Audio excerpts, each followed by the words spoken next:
जो रिटेल में मार्जिन रहता है उससे गवर्नमेंट का मार्जिन कम रहता है। लेकिन रिटेल जो है उसमें जब कोई ट्रक रिटेल का हम लोड करते हैं तो उसमें 20-25 आइटम होती है और जो गवर्नमेंट में प्रोडक्ट अप्रूवल है उसमें मास प्रोडक्शन होता है, तो कंपनी बैलेंस कर देती है। India is like consuming 0.4 square पर मीटर एंड अगर हम चाइना का देखें, चाइना का 4 है, ब्राजील का 3.4 है, वर्ल्ड का एवरेज 2 है। तो मतलब इंडिया को अभी भी बहुत बड़ी गेम खेलनी है वर्ल्ड के साथ कंपेयर करने में। इसकी प्राइस में वो फ्लक्चुएशन भी हम 1 मंथ में पास करते हैं। तो क्या कितना डिफरेंस है अगर आप बाहर एक्सपोर्ट करें उस टाइम को और इंडिया प्राइस के बेसिस पे?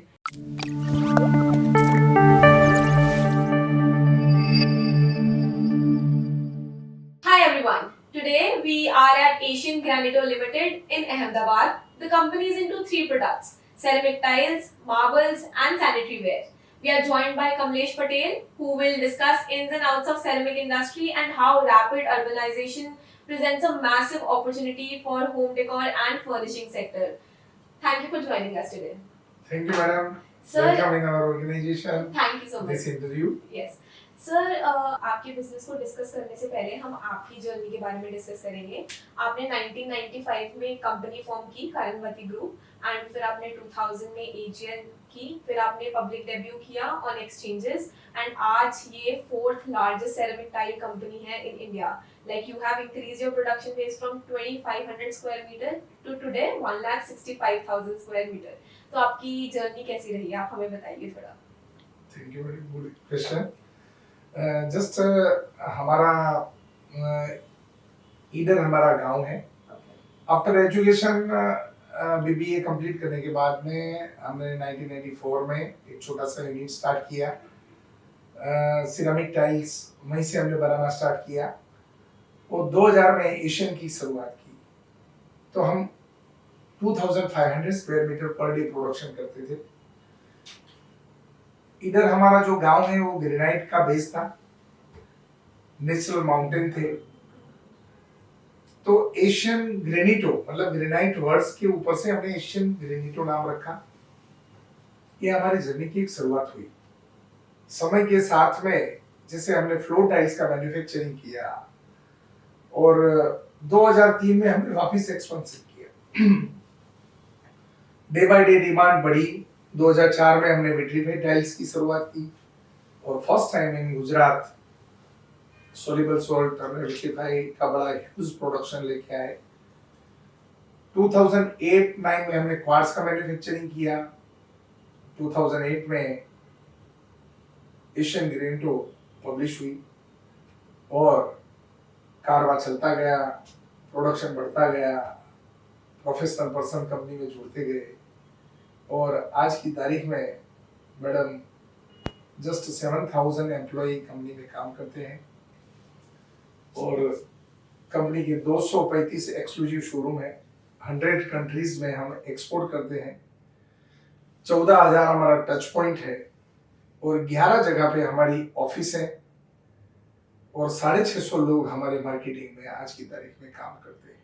सर ये सब डिस्कस करने से पहले हम आपकी फर्स्ट सेगमेंट के बारे में बात करेंगे जो है ceramic tiles.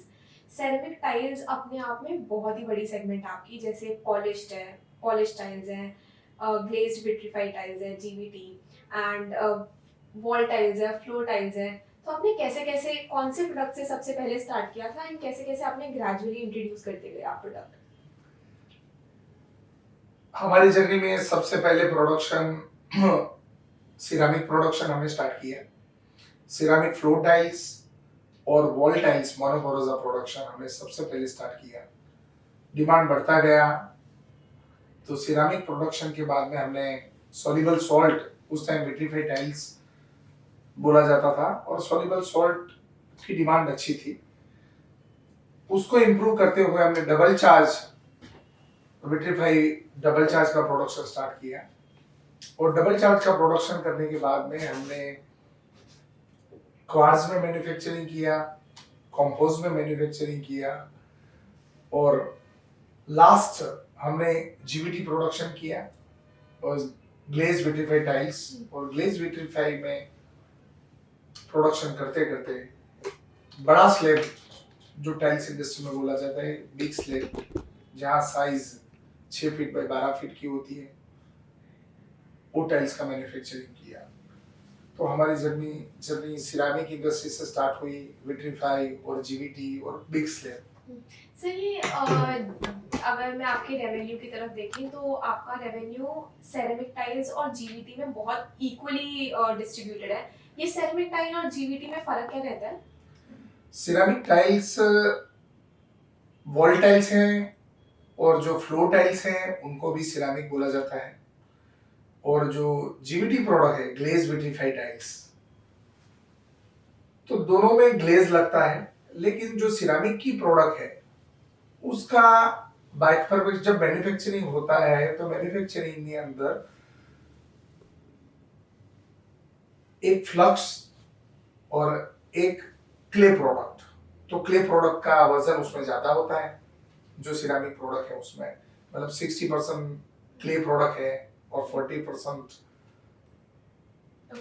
Material mineral material है।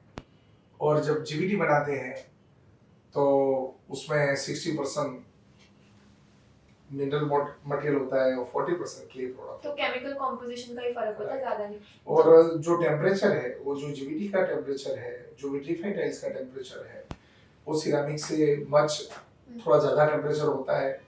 और सिरामिक की जो प्रोडक्ट है उसमें वाटर एब्सॉर्प्शन करीबन 3 से 6% का वाटर एब्सॉर्प्शन है। और जो जीवीटी की प्रोडक्ट है, डबल चार्ज की प्रोडक्ट है, उसमें वाटर एब्सॉर्प्शन 0.5 से कम होता है। सर स्ट्रेंथ के मुकाबले कौन सी ज्यादा स्ट्रांग होती है?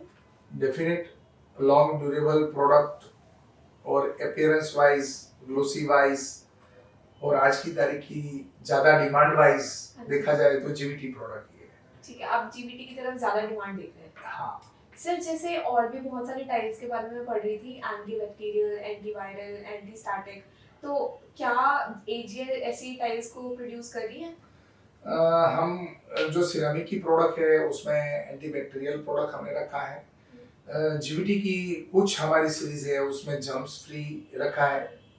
जब कोरोना का टाइम था तो लोग ज़्यादा अवेयर थे, ज़्यादा चिंतित थे।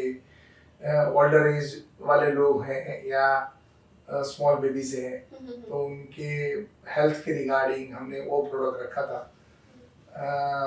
जिसको एंटी बैक्टीरियल प्रोडक्ट बोलते हैं। ठीक है, तो अगर मैं आपकी सेक्टर को डिवाइड करूं इस स्पेसिफिकली इस सेगमेंट को, तो टाइल्स में आ जाते हैं ceramic tile, GVT tile, polish tile, और इसके आगे फर्दर है एंटी बैक्टीरियल, एंटी वायरल, ऐसे रहता है। ठीक है सर।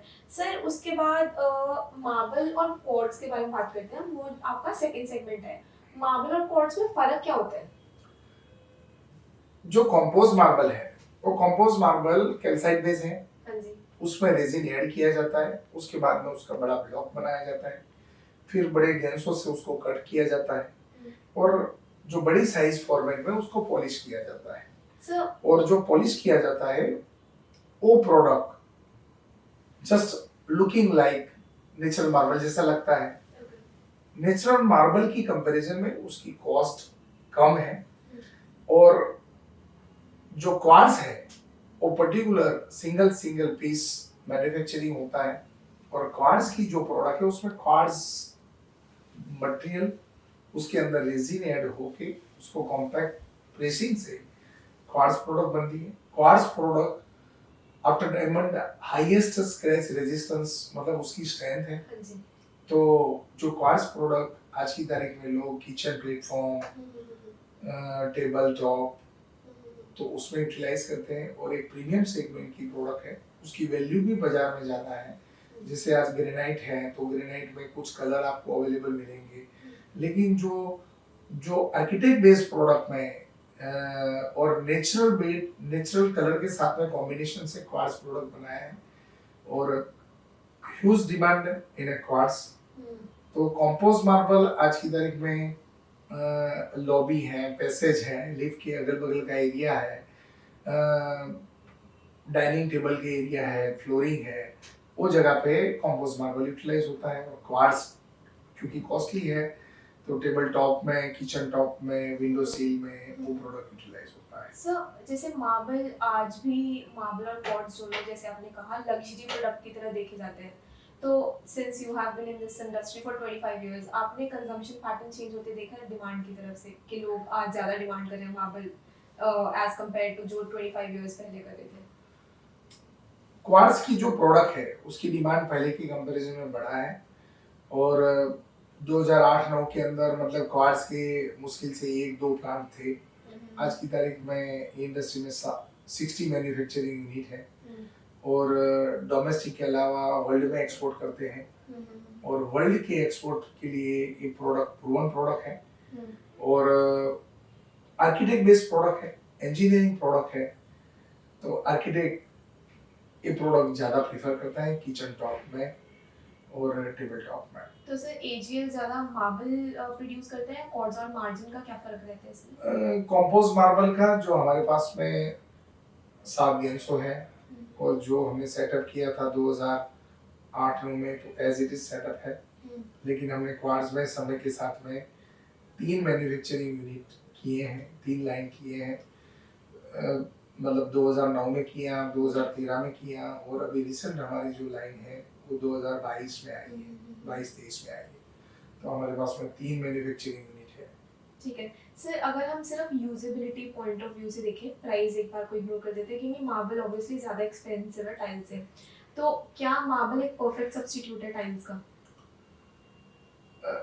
जो सिरेमिक टाइल्स है उसका यूसेज मतलब किचन में, बाथरूम में, फ्लोरिंग में तो डेफिनेट उसका जो यूसेज है वो तो मच हायर है, बड़े वॉल्यूम में है। क्योंकि सिरेमिक मैन्युफैक्चरिंग आज की तारीख में 1000 मैन्युफैक्चरिंग है। हाँ जी। और जो कंपोस्ट मैन्युफैक्चरिंग है वो तो मुश्किल से 10 लोग हैं इंडस्ट्री में। तो कंपोस्ट मार्बल का यूसेज और क्वार्ट्ज का यूसेज और सिरेमिक का यूसेज और नेचुरल मार्बल का यूसेज चारों लाइन डिफरेंस है मैडम। नेचुरल मार्बल है वो 60 रुपए से मार्बल से लगा के 6000 रुपए तक मार्बल बोला जाता है नेचुरल। क्वार्ट्ज है वो 200 रुपए से लगा के 600 रुपए की तक कंपनी के पास में प्रोडक्ट है। और जो कंपोस्ट मार्बल है वो 150 रुपए से लगा के 250 रुपए की प्रोडक्ट है। और जो सिरेमिक इंडस्ट्री है वो 20 रुपए से स्क्वायर फीट लगा के कंपनी के पास में आज की तारीख में 200 रुपए की प्रोडक्ट है। सर अगर सिर्फ टाइल्स की बात करें तो 3 प्रोडक्ट आ जाते हैं ना हमारे पास, टाइल्स, मार्बल्स और ग्रेनाइट। इन तीनों में आप डिमांड किस तरफ ज्यादा देख रहे हैं? टाइल्स की डिमांड ज्यादा रहे। टाइल्स की ज्यादा डिमांड है क्योंकि मैं कहीं पढ़ रही थी कि इंडिया की कंजम्पशन आज भी वर्ल्ड के कंपैरेटिवली बहुत कम है। India is like consuming 0.4 square पर मीटर एंड अगर हम चाइना का देखें, चाइना का 4 है, ब्राजील का 3.4 है और वर्ल्ड का एवरेज 2 है। तो मतलब इंडिया को अभी भी बहुत बड़ी गेम खेलनी है वर्ल्ड के साथ कंपेयर करने में। तो आप डिमांड देख रहे हैं इंडिया की तरफ से टाइल्स वगैरह में? डेफिनेट पहले एक हाई सोसाइटी में सिरेमिक टाइल्स यूटिलाइज होती थी और लोगों की लाइफ स्टाइल रिलेटेड टाइल्स की बात किया जाती थी। आज टाइल्स एक नेसेसिटी है और एक हाइजेनिक लेवल पे भी देखा जाए तो एक जरूरियात प्रोडक्ट है। 0.4 इंडिया में आज की तारीख में पर पर्सन यूटिलाइज है। जैसे जैसे एजुकेशन बढ़ा है, लोग हाइजेनिक हुए हैं, लाइफ ओरिएंटेड हुए हैं, तो टाइल्स की डिमांड पहले की कंपैरिजन में जैसे जैसे वक्त जाएगा, इंडिया डेवलप होता जाएगा तो ये डिमांड और बढ़ेगी। जो वर्ल्ड की कंपैरिजन में हमारा यूसेज बहुत कम है। तो मुझे उम्मीद है कि भाई आने वाला समय जो है वो सिरेमिक इंडस्ट्री में ह्यूज डिमांड रहेगी। क्योंकि आज पहले लोग कोटा स्टोन लगाते थे, ग्रेनाइट लगाते थे, मोज़ेक टाइल्स लगाते थे, मार्बल लगाते थे और अभी हाई राइज बिल्डिंग ह्यूज बनने लगी है। सर ग्रेनाइट टाइल्स से सस्ता पड़ता है? ग्रेनाइट टाइल्स से महंगा पड़ता है। अच्छा, ओके। जो बेसिक टाइल्स है उसके कंपैरिजन में ग्रेनाइट थोड़ा महंगा पड़ता है। ठीक है। तो और ग्रेनाइट नेचुरल प्रोडक्ट है, उसमें लार्ज वॉल्यूम में इतना प्रोडक्शन कर सकते नहीं है, नो डाउट। उसका यूसेज है, लॉबी है, पैसेज है, स्टेयरकेस है, कोई जगह पे जाहिर क्षेत्र का यूटिलाइज है, वहाँ ग्रेनाइट मच हार्डर है। लेकिन उसका एक एस्थेटिक वैल्यू फिक्स है। और सिरामिक की जो एस्थेटिक वैल्यू है, आदमी जो सोचता है, जो थॉट लेवल है, वो थॉट लेवल उसमें ऑपरेट कर सकता है। ठीक है सर। मार्बल वाली सेगमेंट और टाइल वाली सेगमेंट, इसमें आपके रॉ मटेरियल तो सेम रहते होंगे? नहीं, मार्बल वाली जो सेगमेंट है वो सिरेमिक प्रोडक्ट है, मार्बल वो फायर प्रोडक्ट नहीं है, अच्छा। वो सिरामिक प्रोडक्ट, वो फायर प्रोडक्ट है। ओके। मतलब कोई भी टाइल्स बनाने के पहले जो रॉ मटेरियल है वो अलग अलग 10 मटेरियल आते हैं, 8 से 10 मटेरियल, उसको ग्राइंडिंग किया जाता है। ग्राइंडिंग के बाद में एजिंग किया जाता है। एजिंग के बाद में उसका जो लिक्विड फॉर्म में से पाउडर फॉर्म में किया जाता है। पाउडर फॉर्म में से जब प्रेस के पास में आता है तो उसको प्रेसिंग किया जाता है। और अभी टेक्नोलॉजी चेंज है तो कंटिन्यूअस सिस्टम लगी है, वो कंटिन्यूटी टाइल्स लगती है उसमें बनती है। और आफ्टर फायर उसके बाद में वो फायर ड्राइंग में जाता है। उसके बाद में जाने से पहले फिर ग्लेजिंग डिपार्टमेंट में जाता है। ग्लेजिंग के बाद में उसमें कोटिंग होता है, 3 टाइप्स का अलग अलग कोटिंग होने के बाद में डिजाइनिंग होती है। डिजाइन के बाद में फाइनल स्टेज के अंदर वो किलन में जाता है। किलन में जाने के बाद में उसका कटिंग और पॉलिशिंग होता है। सर इसका रॉ मटेरियल कहाँ से सोर्स करते हैं आप टाइल्स का? टाइल्स का मैक्सिमम जो मटेरियल है वो राजस्थान से है। सर राजस्थान में बहुत सारी क्वेरीज हैं जहाँ से ये रॉ मटेरियल सोर्स होता है, तो क्या, क्योंकि बहुत सारी क्वेरीज हैं, तो आपको कभी फ्लक्चुएशन आई है रॉ मटेरियल प्राइसेस में? एट प्रेजेंट ऐसा कोई पोजीशन नहीं है, लेकिन बीच में एक ऐसा स्टेज था कि उस टाइम रॉ मटेरियल का जो मैन्युफैक्चरिंग आफ्टर प्रोसेसिंग यूनिट वहाँ राजस्थान में कम थे, इसलिए मटेरियल की डिमांड ज़्यादा थी और सप्लाई कम था। लेकिन आज की तारीख में ऐसा कोई प्रॉब्लम नहीं है, मटेरियल राजस्थान से इजी से मिल रहा है। सर सारी जितनी भी लेट्स से इंडिया में कजरिया, सोमानी, ये सारी सेरेमिक टाइल्स रहती हैं, सेरेमिक टाइल्स की कंपनी सारी राजस्थान से सोर्स करती है मोस्टली? राजस्थान से करती हैं, कुछ साउथ में मैन्युफैक्चरिंग यूनिट्स हैं, कुछ नॉर्थ में हैं, तो वहाँ नजदीक एरिया में जो स्टेट में कुछ मटेरियल मिलता है। तो डाइवर्सिफिकेशन है, ऐसा नहीं है कि अगर राजस्थान में कल लेट्स से बहुत सारी बंद हो गई किसी रीजन की वजह से तो आपको इम्पैक्ट आएगा ना? अभी तो ये मटेरियल मतलब हमारे गुजरात में भी मिलता है, राजस्थान में मिलता है, साउथ में भी मिलता है, लेकिन मैक्सिमम मटेरियल राजस्थान से मिल रहा है। ठीक है sir, let's say raw material prices में आपके बढ़ गया, ठीक है, आपको प्राइस फ्लक्चुएशन फेस करनी पड़ी, तो आपको कितना टाइम लग जाता है कस्टमर को अल्टीमेटली पास ऑन करने में? जो रॉ मटेरियल का प्राइस बढ़ गया है, रॉ मटेरियल का प्राइस एक बेसिक प्रोडक्ट है, उसके साथ में जो सिरेमिक टाइल्स होती है उसमें गैस भी यूज पार्ट है, तो वो भी एक बड़ा कंजम्पशन है। हाँ जी।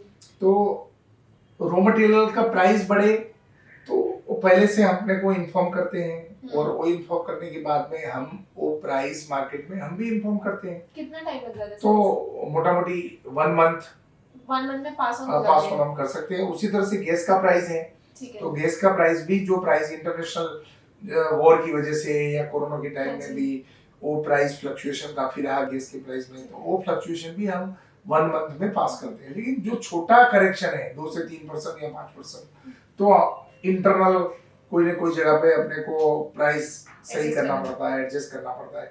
बड़ा प्राइस डिफरेंस हो जाता है गैस में या रॉ मटेरियल में, तो हम मतलब प्राइस का बाजार में ऑलरेडी हमारा डीलर का हर प्राइस लिस्ट में चेंज करना पड़ता है। ठीक है सर, एसकेयूज की बात करें, आपकी कंपनी के 4000 प्लस एसकेयूज हैं टाइल्स में, मार्बल्स में या सैनिटरी वेयर में, तो ये एसकेयू है क्या? Is it dependent on the size या फिर स्टाइल? देखिए एट प्रेजेंट एशियन ग्रेनिटो के पास में करीबन 26 डिफरेंट साइज है। ओके। जहां 1 इंच बाय 1 इंच की टाइल्स से लगा के 6 फीट बाय 12 फीट की टाइल्स हम बनाते हैं। ठीक है। और जो क्वार्ट्ज है वो छोटी साइज से लगा के हमारे पास में 2050 बाय 3550 mm तक हमारे पास में क्वार्ट्ज की प्रोडक्ट है। और जो डिजाइन पोर्टफोलियो है वो 4000 जो आपने बताया, वो 4000 हमारा साइज के साथ में डिजाइन, सरफेसेस, थिकनेस, उसके ऊपर स्ट्रक्चर, पंच, वो सभी मिला के हमारे इतने एसक्यू है। सर तो फिर इतने सारे एसक्यूज की प्रोडक्शन कैसे काम करती है? लेट्स से आपको 10 डिफरेंट टाइल्स हैं, 10 डिफरेंट डिजाइन्स, तो इनकी प्रोडक्शन 10 प्रोडक्शन लाइंस होंगी या एक पर्टिकुलर टाइम देते हो आप हर डिजाइन को? हमारे जो ग्रुप में मतलब एशियन ग्रेनिटो ग्रुप में आज मतलब 14 मैन्युफैक्चरिंग यूनिट्स है, और करीबन 18 जैसी हमारी डिफरेंट लाइन है। ओके। तो हर प्लांट के अंदर अलग अलग साइज हमने डिफाइन किया है कि एक साइज कंटिन्यूटी चले तो प्रोडक्शन कॉस्ट भी कम आ सकता है। ठीक है। और वो प्रोडक्शन कंप्लीट करने के लिए हमने ऑल ओवर इंडिया में हमारा आईटी सेक्टर के थ्रू एक प्रोग्राम बनाया है। जैसे कोई भी हमारा सेल्स पर्सन वहाँ पंच करता है, उससे एक डिमांड जनरेट होता है।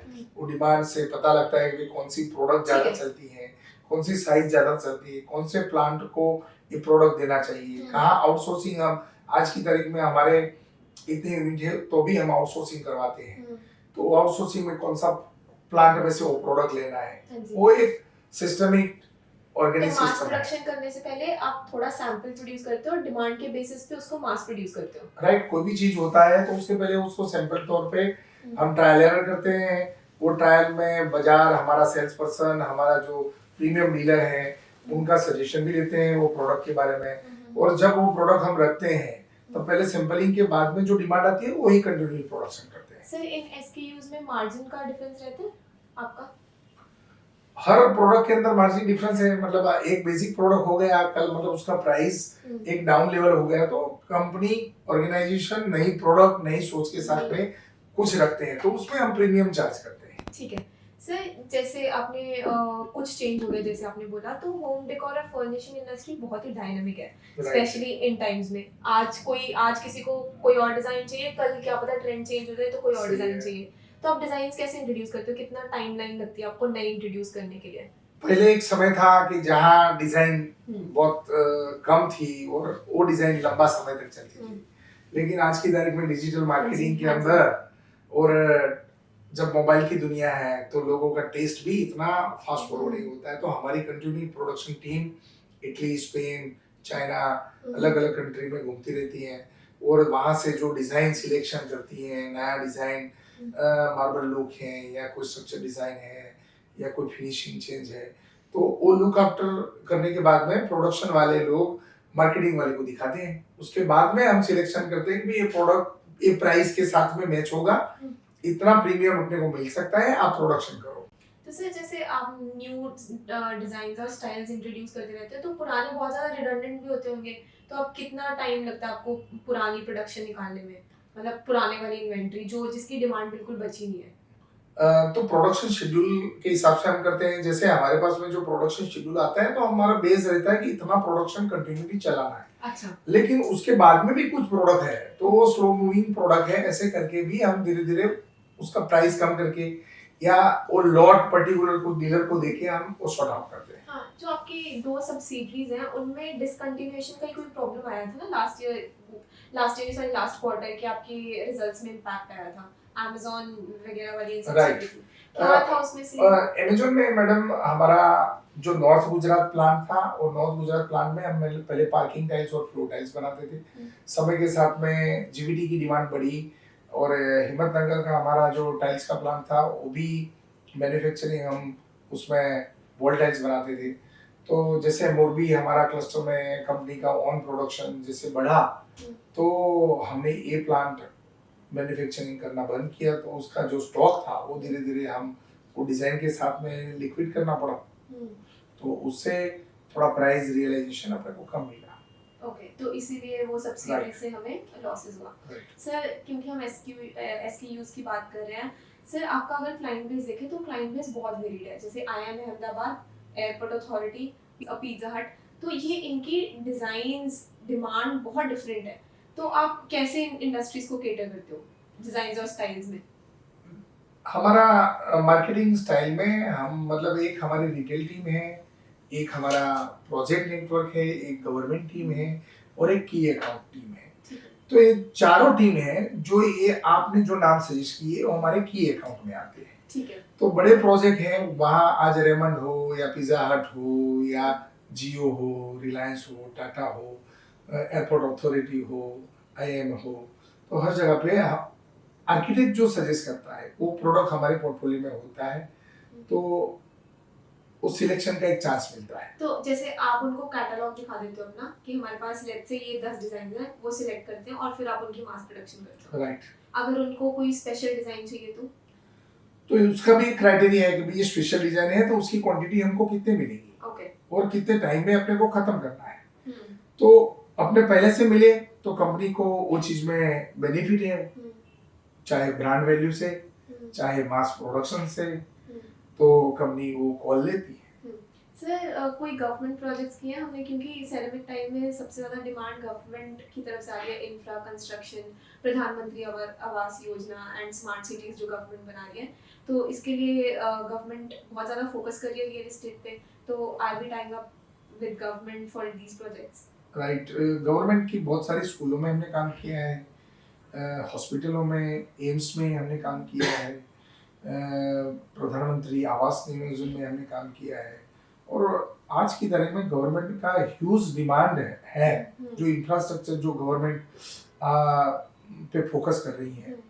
तो आने वाले स्कोप में भी हमको ह्यूज डिमांड दिख रही है कि जैसे गवर्नमेंट इंफ्रास्ट्रक्चर जैसे डेवलप होगा तो अलग अलग क्षेत्र में टाइल्स एक बेसिक नीड है। आज फ्लोरिंग सॉल्यूशन के अंदर मतलब या वॉल दीवार में, बाथरूम में, टॉयलेट में, किचन में उसका अल्टरनेटिव में कोई प्रोडक्ट नहीं है जो सॉरी टू इंटरप्ट, इसमें टेंडर सिस्टम रहता है?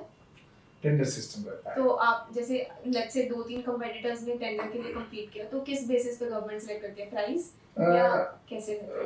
एक तो देखते हैं बहुत आज सिरामिक इंडस्ट्री में टोटल 1000 यूनिट है, लेकिन जो ऑर्गेनाइज वे से काम करने वाली यूनिट है, जो ब्रांड रिकॉल वैल्यू के हिसाब से है या जो टेक्नोलॉजी बेस है या अप्रूवल सिस्टम से है, जो नॉर्म्स के हिसाब से है, उसमें बहुत लेस कंपनी हो जाती है। करीबन 10 से 15 कंपनी होगी जो ये प्रोसेस में से पास होती होगी।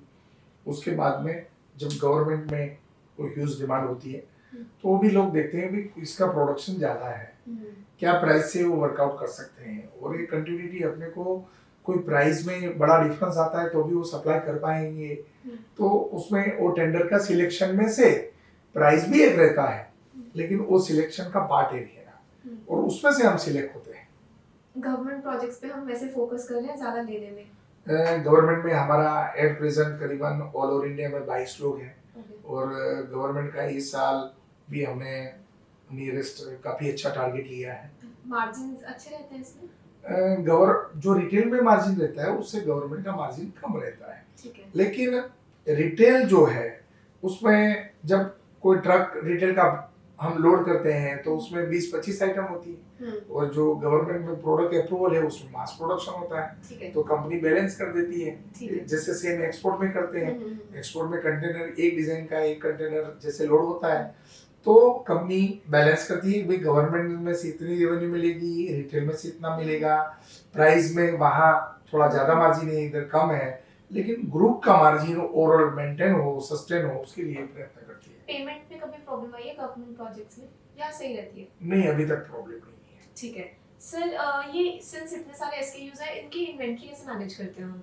जैसे 4000 एसकेयूज इन इतने स्टाइल्स, इतने डिजाइन्स, इतने साइजेस, तो इसकी इन्वेंटरी कैसे मैनेज करते हैं? देखिए, हर साइज का कुछ फिक्स पोर्टफोलियो है, इतनी डिजाइन ये साइज में रहेगा।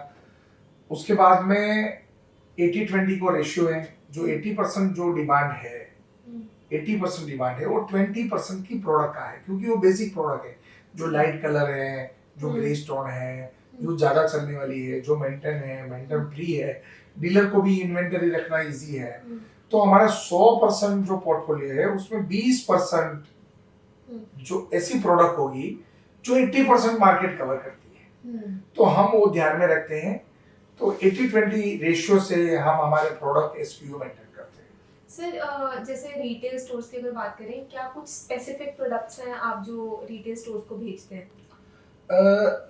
हमारे ओवरऑल ग्रुप में करीबन 2400 डीलर नेटवर्क है और 2400 डीलर नेटवर्क में से हमारे 235 एक्सक्लूसिव शोरूम है।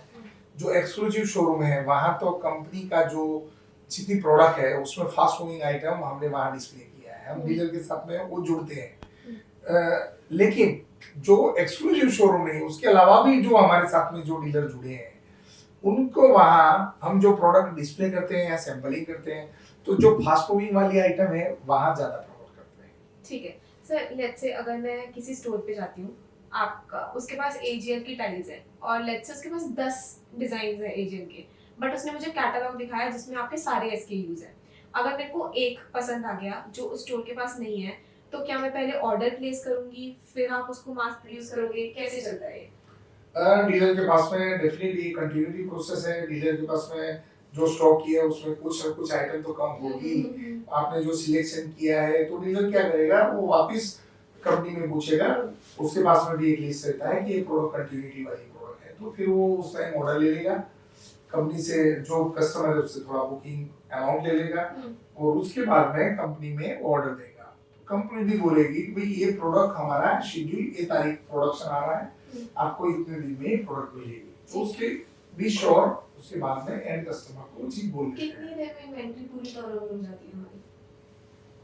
देखिए कुछ आइटम है 80-20 के रेशियो से देखा जाए तो कुछ आइटम आज डीलर ने कुछ ऑर्डर दिया, उसका फाइनेंस पोजीशन ओके है, तो हमारी कोशिश है कि 3 दिन में उसका गाड़ी निकल जाए। कंपनी की कोशिश ओवरऑल ऐसा होना चाहिए कि 1 दिन में गाड़ी निकल जाए, लेकिन अभी हम 3 डेज पे हैं, वो कंपनी की कोशिश है कि 1 दिन में गाड़ी निकल जाए। ठीक है सर, अगर आपके रेवेन्यू चैनल्स की बात करें तो 3 रेवेन्यू चैनल्स आपकी खुद की प्रोडक्शन, आपकी subsidies and something called outsourcing. तो can you explain this outsourcing? What is, मतलब is this contract manufacturing, क्या है ये?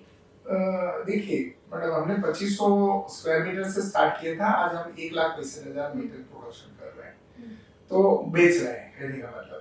तो ये पोजीशन के अंदर हमारा जो खुद के प्लांट है, कई प्लांट को हमने समय के साथ में अपडेट किए हैं, और जो अपडेट प्लांट है उसमें हाई वैल्यू प्रोडक्ट हम बनाते हैं।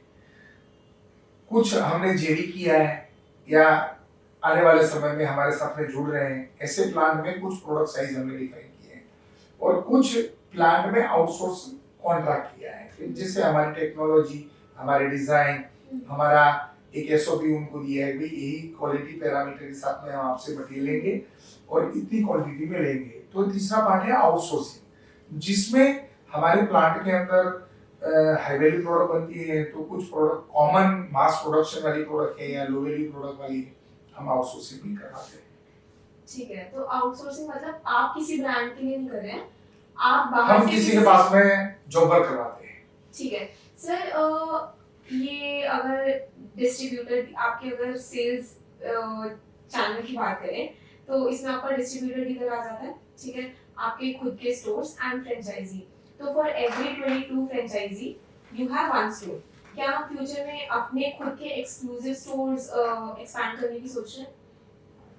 नहीं मैडम, क्योंकि हम हमारे जितने डीलर नेटवर्क हैं, वो डीलर नेटवर्क में से जो डीलर को 100% कंपनी पे भरोसा है और उसको सेटिस्फेक्शन है, और हमारे जो सेल्स पर्सन है उनको भी लगता है कि डील कर सकता है, तो उसके वहाँ प्रपोजल हम लेते हैं कि हम आपका शोरूम एक्सक्लूसिव शोरूम में कन्वर्ट कर देंगे, और उससे हम 1500 रुपये स्क्वायर फीट के हिसाब से हम उनके पास में पूरा शोरूम तैयार करने के लिए पैसा चार्ज करते हैं, और उसको जो शोरूम आफ्टर कंप्लीट हो जाए तो उनका डीलर का इन्वेस्टमेंट रहता है, वो 3 साल में वापस करते हैं टर्नओवर बेस पे। तो जैसे जैसे समय के साथ में आज हम मतलब 235 शोरूम पे पहुंचे, और हो सकता है कि 5 साल में वो 1000 शोरूम पे पहुंचेंगे। तो आप फ्रेंचाइजी मॉडल पे ज्यादा फोकस करें than your own stores. Own store से आप खुद सेल कर रहे हैं नहीं कर रहे? नहीं, हमारे जितने 11 जगह पे हमारा एक्सक्लूसिव शोरूम है कंपनी का, वो लोगों को अवेयर के लिए है, आर्किटेक्ट, बिल्डर या डीलर को इंस्पिरेशन के लिए है, वो जस्ट वहां डिस्प्ले है। तो सर खुद क्यों नहीं, क्योंकि एक्सक्लूसिव स्टोर्स है नहीं, तो हम वहां से सेल क्यों नहीं कर रहे हैं? जो डीलर का ट्रस्ट है, जो कंपनी पे भरोसा, एनीवेज आपको सेम ही पड़ रही होगी। डीलर जो ट्रस्ट किया है वो एक फैसिलिटी है, मतलब हमारा एक जरिया है कि हम डीलर को साथ में लेके चलना चाहते हैं। ठीक है। और आज की तारीख में जो एशियन की जो शुरुआत हुई है और जर्नी हुई है, 24 साल कंप्लीट, आज मैनेजमेंट को कंप्लीट 24 साल कंप्लीट हुए हैं। अगले साल तो हम हमारा सिल्वर जुबली मनाएंगे, कंपनी को 25 साल कंप्लीट होंगे, तो डीलर ही हमारी एसेट है। वो डीलर को साथ में हम लेके चले हैं, चाहे प्रोजेक्ट हो, गवर्नमेंट हो, की अकाउंट हो, या जो भी थ्रू करते हैं वो डीलर के थ्रू करते हैं। ठीक है, समझिए सर। सर जब रिटेल कैटेगरी की बात आ जाती है, कोई भी product, let's say home decor या लेट्स से एफएमसीजी भी, इसमें ज्यादा जब तक आप मार्केटिंग ना करो तब तक कोई फायदा नहीं आपके प्रोडक्ट का, क्योंकि आपको कंज्यूमर्स को अवेयर करना होगा। तो एजीएम कैसे मार्केट कर लिया अपने आप को? देखिए 24 साल की जर्नी में तो बेसिकली जो टाइल्स ही हमारा हीरो है, और लास्ट में भी टाइल्स ही हमारा हीरो रहने वाला है। तो वो प्रोडक्ट को लेके जाते थे। लेकिन रिसेंटली कंपनी ने एक फेस वैल्यू में रणबीर कपूर को ऑन बोर्ड हमने हायर किया है और कंपनी के साथ में 2 साल के साथ लिए हमारे साथ में जुड़े हैं। और जस्ट हमने 18 तारीख को कंपनी का जस्ट उनके साथ में शूट किया। अभी 11 तारीख को हम TV campaigning, theatres, magazines, media, digital marketing वो लेवल पे हमारी ट्रेड में हमारी प्रोडक्ट के साथ में हम डिस्प्ले करेंगे। ठीक है। तो उससे एक बड़ा माइलेज मिलेगा और आने वाले समय में कंपनी का 25 साल जो हुआ है तो उससे एक नया ऊंचाई पे एक ब्रांड रिकॉल वैल्यू होगी। एशियन ग्रेनिटो लिमिटेड का जो शॉर्ट फॉर्म एजीएल है उनको ही हमने ज्यादा प्रमोट किया है कि आने वाले समय में कंपनी क्वार्ट्ज, सैनिटरी, टाइल्स, सीपीपीटी ये प्रोडक्ट एजीएल के नाम से तो जैसे आपने कहा कि टाइल्स ही आपका हीरो प्रोडक्ट था और आगे जाके टाइल्स रहेगा, बट आपने रिसेंटली 2020 में सैनिटरी वेयर सेगमेंट इंट्रोड्यूस किया है। Sanitary ware already I believe is a very tapped market क्योंकि we have competitors like Hindware, Cera या जैगुआर। तो आपको क्या अपॉर्चुनिटी दिखी, मतलब एकदम से सैनिटरी वेयर क्यों? नहीं मैडम, सैनिटरी हमारे माइंड में पिछले 4-5 साल से था, लेकिन कोरोना की वजह से हम उसमें लेट एंट्री हुई है हमारी। टाइल्स कोई भी बाथरूम फिटिंग्स या बाथ फिटिंग या कोई अपना घर को कंप्लीट करता है तो बाथरूम सॉल्यूशन आप देखा जाए तो हम टाइल्स देते हैं, कोई जगह पे क्वार्ट्ज देते हैं, काउंटर टॉप देते हैं, लेकिन जो सैनिटरी है वो भी हम दे सकते थे। तो मैनेजमेंट ने सोचा क्योंकि टाइल्स लगाने के बाद में जो उसकी ब्रांड वैल्यू है वो नीचे की तरफ जाती है, ऊपर दिखती नहीं है, किसी को अच्छा भी नहीं लगेगा, वो कंटिन्यूटी हर जगह भी दिखेगा। तो लेकिन जो सैनिटरी और जो सीपीपीटी बाथ फिटिंग है उसमें हर कोई कंपनी का वो ब्रांड है। तो ब्रांड एक रिकॉल वैल्यू है, वो ब्रांड सुबह शाम तक हमको वो कंटिन्यूटी अपने लाइफस्टाइल में देखने को मिलती है, उससे रिकॉल वैल्यू होती है। और आज एशियन ग्रेनिटो के हमारे जितने डीलर हैं वो पहले से डिमांड तो करते थे कि साहब आप क्वार्ट्ज में आए हैं तो फिटिंग में आ गए हैं, टाइल्स में हैं, तो आप सैनिटरी में क्यों नहीं। तो रिसेंट वो एंगल से हमने 2200 पीस का पर डे प्रोडक्शन की कैपेसिटी से सैनिटरी का प्लांट लगाया है। अभी रिसेंट स्टार्ट हुआ है लेकिन गुड रिस्पांस आया। रिस्पॉन्सिबल तो गुड आ रहा है। सर ये सैनिटरी वेयर आप पहले लास्ट ईयर तक तो आउटसोर्स कर रहे थे ना प्रोडक्शन, आप सिर्फ अपना ब्रांड लगा रहे थे, अभी आप खुद का प्रोड्यूस कर रहे हैं क्योंकि आई बिलीव आपने राइट्स इशू किया था इसके बारे। तो क्या वो प्रोसीड्स यूज हो रही है फॉर दिस प्लांट? जो बेस से हमने राइट इशू किया था वो बेस में हमारे 2 प्लांट थे, एक फ्यूचर प्लांट था और दूसरा सैनिटरी प्लांट था। दोनों प्लांट करीबन 3-4 महीने पहले 100% प्रोडक्शन कैपेसिटी आया है, तो उसका रेवेन्यू का जो फ्रूट्स है इस साल हमको मिलेंगे। सर सैनिटरी वेयर पे वैसे हम as a proper segment focus कर रहे हैं गोइंग फॉरवर्ड, क्या हम देख सकते हैं कि सैनिटरी वेयर से बहुत ज्यादा रेवेन्यू आ सकता है हमें? डेफिनेट मैडम, आज मतलब जितनी कंपनियां इंडिया में और वर्ल्ड में ग्रोइंग हुई है वो सभी लोगों ने कंटिन्यूअसली ग्रोथ किया है।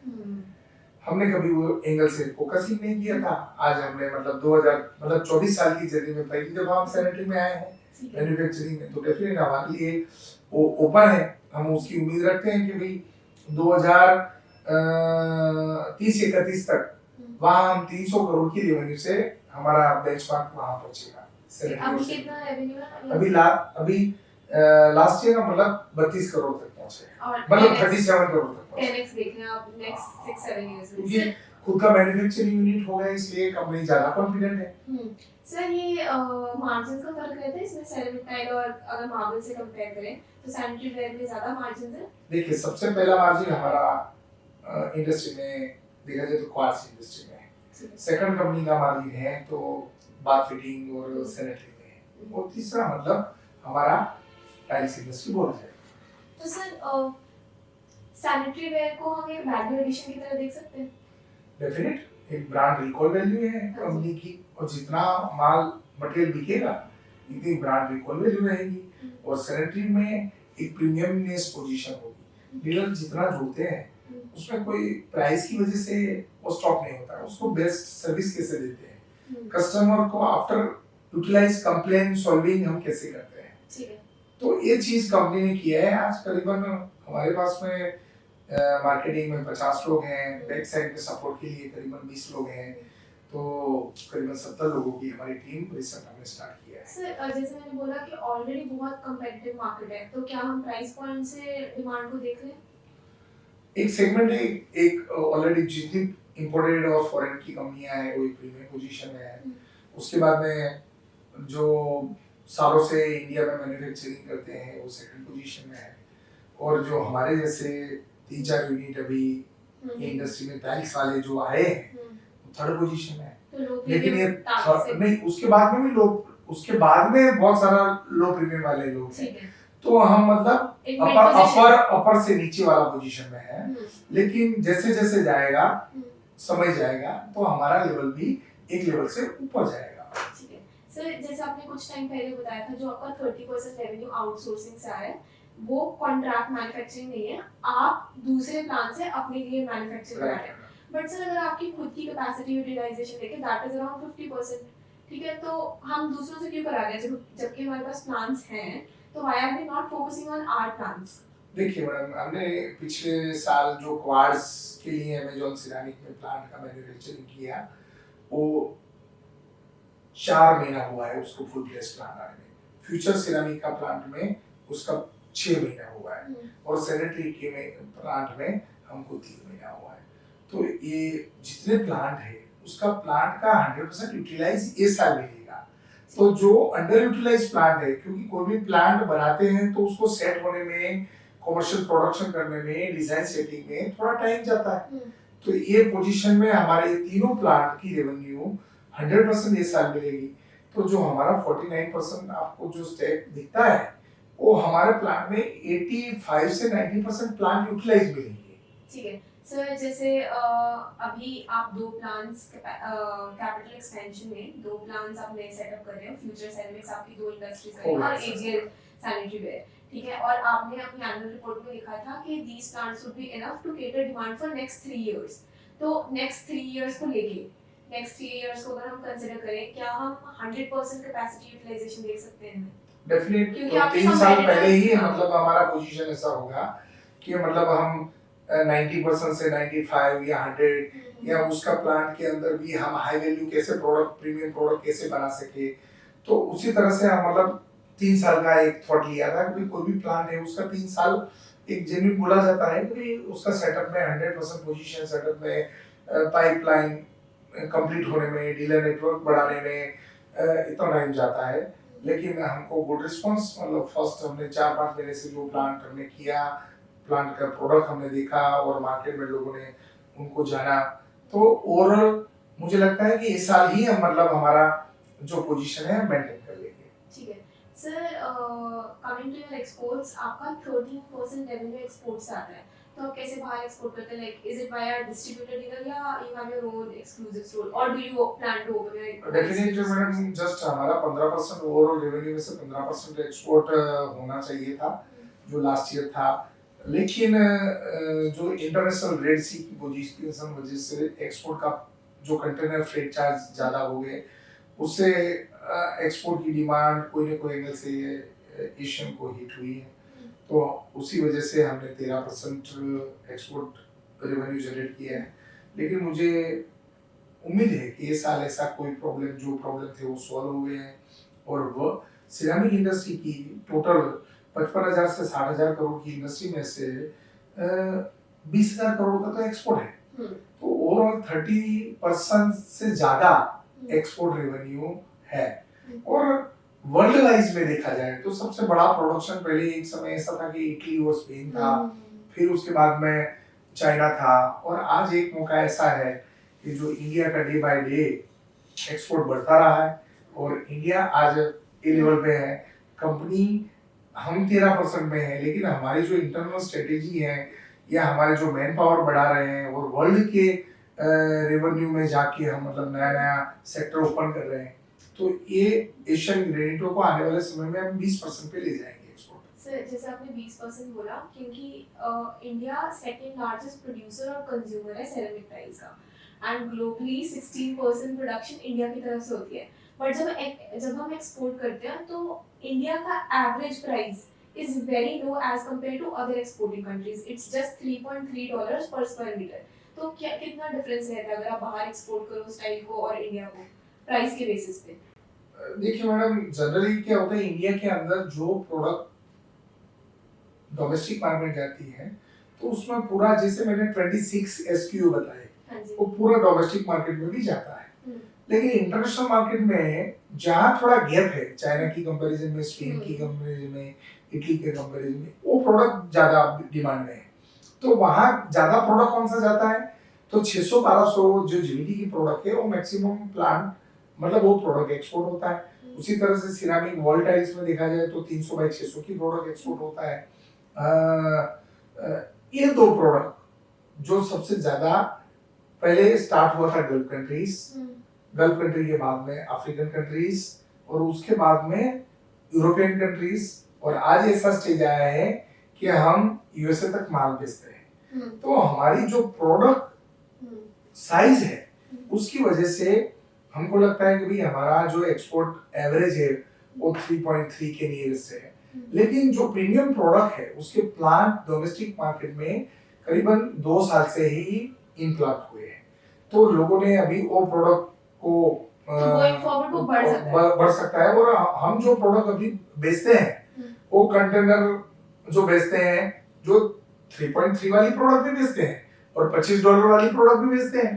जैसे जैसे कंपनी ग्रो होगा, अवेयरनेस होगा, एग्जीबिशन होगा, हमारे पर्सन इंटरनेशनल घूमते रहेंगे, तो ये स्टेज हमारा चेंज होगा और 3.3 की जगह पे हमारा प्रोडक्ट मिक्स बढ़ के वो स्टेज चेंज हो जाएगा।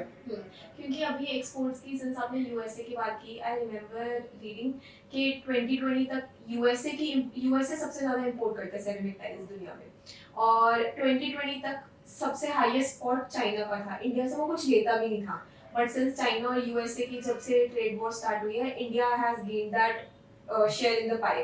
तो सिंस आप यूएस को भी एक्सपोर्ट करने लगे हैं, तो उधर अगर स्लो डाउन आता है तो आपके ऑपरेशंस इंपैक्ट हुए हैं?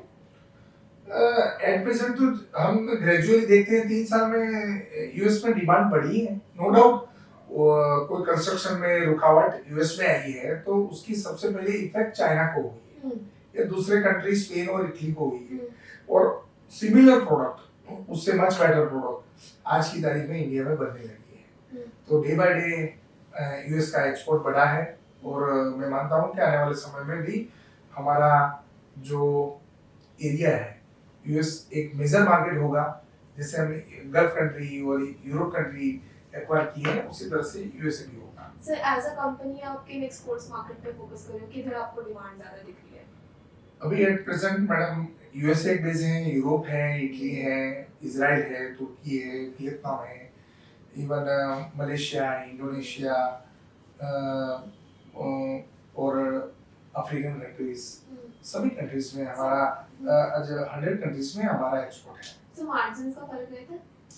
मैंने जैसे आपको बताया कि भाई कुछ हाई वैल्यू प्रोडक्ट है वहाँ मार्जिन है, जो लो वैल्यू प्रोडक्ट है हम सोचते हैं कि हमारा डोमेस्टिक में हम जो प्राइस मिलता है रिटेल में, लेकिन वो बल्क वाला मटेरियल हमारा कॉम्बो होता है तो एवरेज कंपनी का जो मार्जिन मेंटेन करता है। Sir, since we are talking about exports, you have opened wholly on subsidiaries in UAE and USA. तो इसके लिए क्या प्लान है? Are we planning to open warehouses there या फिर are we ultimately planning to open manufacturing plants? How will the plan work out? जो UAE में हमने रिसेंट एक बड़ा स्टेप कंपनी की 100% सब्सिडियरी कंपनी हमने बनाई है जो हार्मनी सरफेसेस के नाम से है। और हार्मनी सरफेसेस में हमने यूएई में वहाँ स्टॉक पॉइंट रखा है और प्रोडक्ट डिस्प्ले किया है। तो हमारे जो डीलर हैं उनके वहाँ हम जब सैंपलिंग रखेंगे तो उसमें जो फास्ट मूविंग आइटम है वहीं से हम सप्लाई करेंगे और बाकी का कैटलॉग में से कोई आदमी सिलेक्शन करता है तो हम इंडिया में से इजी से मूव कर सके, इसलिए हमने फर्स्ट यूएई में सेटअप किए हैं। उसी तरह से हमने यूएस के अंदर एजीएल सर्फेसेस की कंपनी ओपन किया है। कंपनी का यही थोड़ा है कि वहाँ ऑफिस करके आने वाले समय में हम प्रोडक्ट सैंपलिंग करें और सैंपलिंग और ऑर्डर सक्सेसफुल होने के बाद में वहाँ स्टॉक पॉइंट करेंगे। ठीक है सर, आपने अभी जेवी भी किया ना नेपाल के साथ, Right. क्योंकि recently I was reading about a company even they open their store in Nepal. So why are companies focusing on Nepal? Because Nepal in itself is a very small market. तो नेपाल पे क्यों फोकस कर रहे हैं, like out of all the countries why Nepal? Definitely Asian is a global company. जैसे UAE देखता है, US देखता है, तो हमारा बगल का कंट्री में आज करीबन 20 से 25 कंपनी का मटेरियल वहाँ नेपाल में इंडिया में से जाता है। हमने सोचा कि भाई हम जो प्लांट लगा रहे हैं वहाँ सिरामिक वॉल टाइल्स का लगा रहे हैं, तो वॉल टाइल्स की प्रोडक्ट का जो रॉ मटेरियल वहाँ मिलता है और यहाँ से जो मटेरियल जाएगा तो उसमें 60% ड्यूटी है। मतलब एक तो 100 रुपए की प्रोडक्ट पे 60 रुपए भरना पड़ता है वहाँ ड्यूटी में, और उसका ट्रांसपोर्टेशन में भी ड्यूटी टैक्स लग जाता है। तो इतना ड्यूटी का स्ट्रक्चर में ही कंपनी को बेनिफिट हो और वो प्रोडक्ट हम रॉ मटेरियल वहाँ मिलता है और हमारे पास में जो एक्सपर्टाइज है तो उसको यूटिलाइज करके डोमेस्टिक मतलब नेपाल का मार्केट को ध्यान में रखते ही इतना ही प्रोडक्शन हमने किया है। बाकी की जो प्रोडक्ट कंपनी के पास में है प्रीमियम प्रोडक्ट, वो प्रीमियम प्रोडक्ट हम वहाँ नेपाल में कोई नहीं बनाता है, तो वो हमारे साथ में क्लब होके जाएगा। ठीक है सर, एक्सपोर्ट्स का हो गया, let's discuss about India ceramic industry, क्योंकि मोरबी जहाँ पे अभी भी आपके प्लांट्स हैं, मोरबी 95% इंडिया की सेरेमिक प्रोडक्शन मोरबी में होता है, but the problem is 60% production unorganised players है। तो बड़ी बड़ी कंपनीज ने क्या करना स्टार्ट किया, दे हैव स्टार्टेड फॉर्मिंग जेवी विद दिस अनऑर्गेनाइज्ड प्लेयर्स। तो हमारा ऐसा कुछ प्लान है इनऑर्गेनाइज्ड प्लेयर्स के साथ, अनऑर्गेनाइज्ड प्लेयर्स के साथ जेवी फॉर्म करने का? डेफिनेट मैडम, जो प्लांट से हम मतलब आउटसोर्सिंग सिरामिक इंडस्ट्री आज की तारीख में ग्रोइंग है। अभी इंडस्ट्री 55-60 करोड़ की इंडस्ट्री है। 1000 मैन्युफैक्चरिंग यूनिट मोरबी में है। आपने सही बात की, एक 60% अनऑर्गेनाइज्ड सिस्टम से ये काम होता है। लेकिन जो ब्रांडिंग वाले प्लेयर हैं उनको अपना प्रोडक्शन कैपेसिटी को तो बढ़ाना पड़ेगा या किसी के साथ में हाथ मिलाना पड़ेगा। और रिसेंट एशियन ग्रेनेटो ने ऑलरेडी जो हमारा जो मर्जर की सिस्टम चल रही है, तो उसमें वहाँ के 3 प्लांट के साथ में हम जुड़ रहे हैं, जो हमारे डोमेस्टिक में भी हेल्पफुल रहेगा आने वाले समय में। तो और समय के साथ में कंपनी ये कंटिन्यूटी प्रोसेस है। सर, ये जो आपने मर्जर के बारे में बात की, थोड़ा बताएंगे उसके बारे में, क्या मर्जर है, ये किस चीज का? जो प्लांट से हम पहले आउटसोर्सिंग करते थे और जो प्लांट कंपनी को बेनिफिट एक रेवेन्यू से ऊपर ग्रो करने में हेल्पफुल होंगे, ऐसे प्लांट के साथ में हमने अभी मर्जर की प्रोसेस स्टार्ट किया है और हमने ऑलरेडी अनाउंस किए हैं।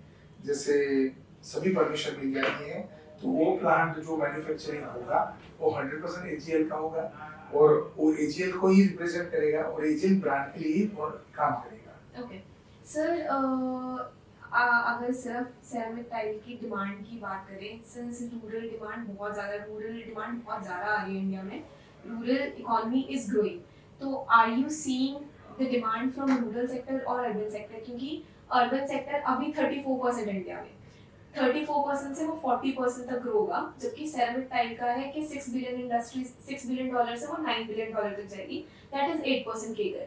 तो ये जो 8% केगर की ग्रोथ है, are you seeing that growth from rural economy और द अर्बन इकोनॉमी? जो मेट्रो सिटी है मैडम, वो मेट्रो सिटी में कोई ना कोई जगह पे अपने को स्टैग्नेंट दिखता है या मतलब लैंड की price, construction cost and competition and जो भीड़ भाड़ है, तो सराउंडिंग एरिया, आज अहमदाबाद की मैं बात करूं तो अहमदाबाद में बहुत सारे जो छोटे छोटे सिटी हैं, मतलब शहर हैं, वो अहमदाबाद के साथ में जुड़ गए हैं।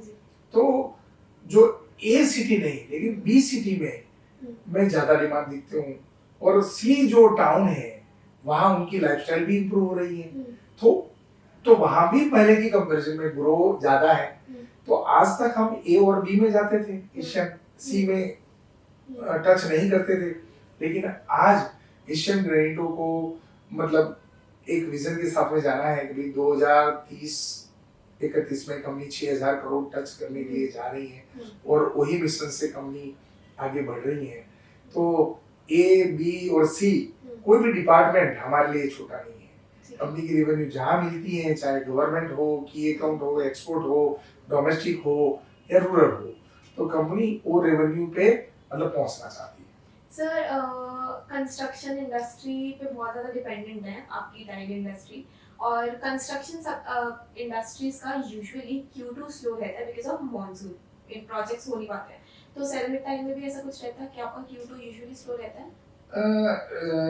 कंस्ट्रक्शन इंडस्ट्री के अंदर जनरली सेकंड क्वार्टर्स के अंदर मानसून में थोड़ा स्लो डाउन रहता है, लेकिन जनरली क्या टाइल्स इंडस्ट्री के अंदर जो कंस्ट्रक्शन का बाहर का काम है वहां थोड़ी रुकावट आ सकती है, लेकिन जब टाइल्स लेइंग का काम है तो इनसाइड मकान में होता है।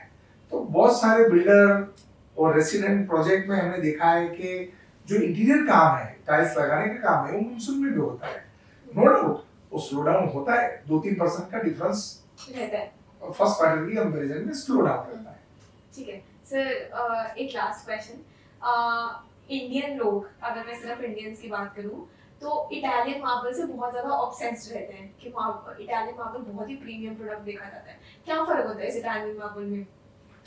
देखिए मैडम, जो इटालियन मार्बल है एक कुदरत का करिश्मा है। अच्छा, so you agree तो कि वो एकदम luxurious item है। लेकिन जो आदमी, आज आप ये देखिए, ये प्रोडक्ट आप सतवारी हो, ये 600 रुपए से 6000 रुपए तक का पर स्क्वायर फीट का चार्ज है। यही प्रोडक्ट आपको 60 रुपए से लगा के मतलब 200 रुपए की प्रोडक्ट में मिल रही है।